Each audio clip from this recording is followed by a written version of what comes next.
Canada geese are large waterfowl, easily identified by their black heads and necks, white chin strap, and their brownish body.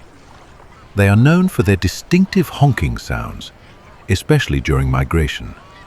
These birds are native to North America, but have become a common sight in many lakes and parks across the continent, including Lake Tahoe. They are highly adaptable and can live in both urban and rural environments.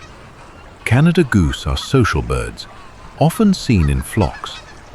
During the spring and summer, they are busy nesting and raising their goslings, adorable little babies that follow their parents around the lake.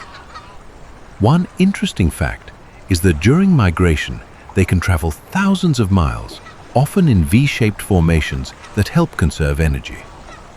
It's quite a sight to see these birds in flight. If you ever visit Lake Tahoe, keep an eye out for these feathered locals. And if you enjoyed this wildlife moment, don't forget to like, subscribe, and hit that bell for more nature adventures. See you next time.